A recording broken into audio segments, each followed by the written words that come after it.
So here we go, look. Yeah. You've got here, right, which means track 1. Right, here is 0, time, and here is the end of the album, right?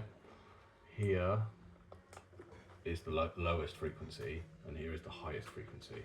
So you get like, this is your EQ, and as time moves forward through the album, this is how your EQ is operating through the whole song, through the whole album, yeah? Yeah.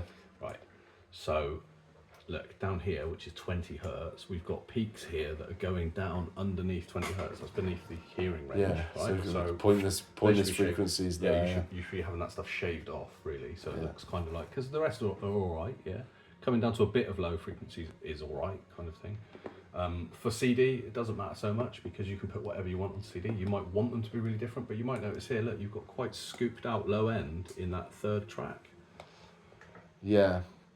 So you might want to like address that a little bit because it's just the very center of your album now is just like missing all of the low end compared to the others, or you might have made. Oh yeah, I think that was when it was and just. You got like, look, you got quite a lot of MIDI information in there. Like it's basically probably not too much mid, but yeah. But I think that track was shoegazing one. That was the guitar and vocals only. Yeah, but I would probably rein that in a bit. Yeah. And try and probably boost a bit of this.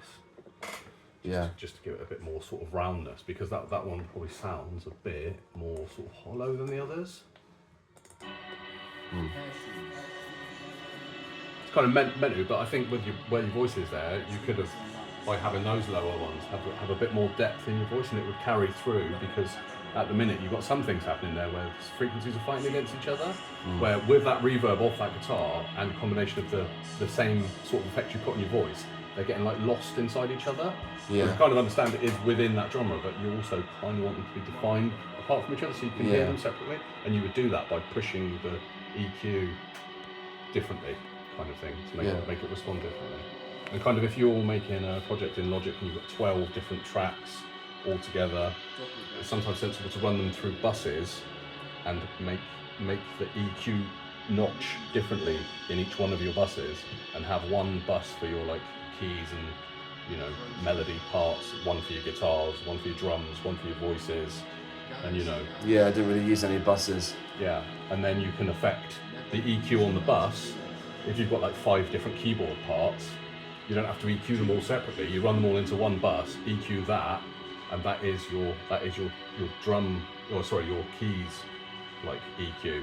And then you can make sure from those 5 simple buses that each of the EQs don't conflict with each other, and it will give everything its own separate space in the mix. You know what I mean? But you did ask. You did ask. Great.